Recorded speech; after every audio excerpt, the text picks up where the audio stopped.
Assalamualaikum warahmatullahi wabarakatuh. Saya Iqbal Rahma dengan nomor NIM 240641018.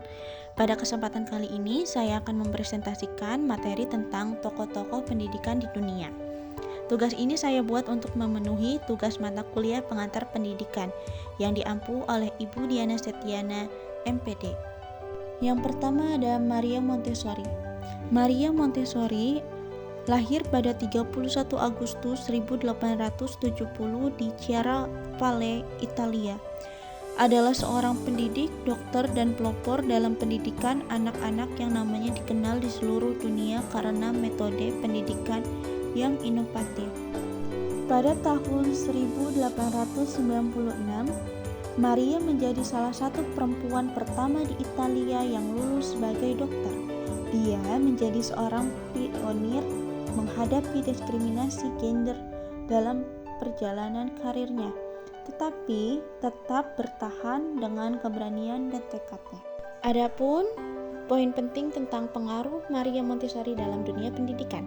Yang pertama, ada pendekatan berbasis anak.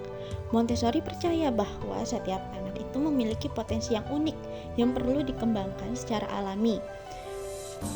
Penting memberi kebebasan pada anak untuk belajar dengan cara mereka sendiri. Yang kedua, ada lingkungan belajar yang disiapkan. Ia mengembangkan ide bahwa lingkungan belajar harus dirancang untuk mendorong eksplorasi, kemandirian, dan pembelajaran mandiri. Yang ketiga, ada peran guru sebagai fasilitator. Dalam metode Montessori, guru tidak berperan sebagai pusat pembelajaran, melainkan sebagai pengamat dan pembimbing. Guru bertugas untuk mengenali kebutuhan individu anak dan menyediakan alat untuk dukungan yang sesuai. Yang keempat, ada fokus pada pengembangan holistik. Montessori itu percaya bahwa pendidikan harus mencakup aspek intelektual, emosional, sosial, dan fisik. Yang kelima, ada pengaruh global. Sekolah-sekolah Montessori tersebar di seluruh dunia dan digunakan untuk mendidik anak-anak dari berbagai latar belakang budaya. Pendekatan ini telah diterapkan dalam pendidikan anak usia dini hingga tingkat sekolah dasar dan bahkan menengah. Yang keenam, ada pemikiran revolusioner tentang pendidikan anak-anak berkebutuhan khusus. Montessori ini pertama kali mengembangkan metodenya saat bekerja dengan anak-anak berkebutuhan khusus di sebuah klinik di Roma. Ia berhasil membantu mereka mencapai hasil belajar yang luar biasa. Yang ketujuh, ada warisan abadi. Metode Montessori dianggap sebagai salah satu pendekatan paling inovatif dalam pendidikan. Filosofinya yang menekankan penghormatan terhadap anak telah menginspirasi generasi pendidik, psikolog, dan peneliti dalam memahami kebutuhan dan potensi anak. Tokoh selanjutnya adalah John Dewey. John Dewey adalah seorang filsuf, psikolog, dan pendidik Amerika Serikat yang dikenal sebagai salah satu tokoh termuka dalam filsafat, pragmatisme, dan melopor dalam pendidikan progresif. Hidupnya yang penuh pemikiran dan kontribusi telah memenuhi cara pandang dunia terhadap pendidikan, demokrasi, dan pengalaman manusia. Berikut kontribusi dan pemikiran Dewey dalam pendidikan. 1. Ada pendidikan sebagai proses demokratis. Dewey memandang pendidikan sebagai landasan bagi masyarakat demokratis.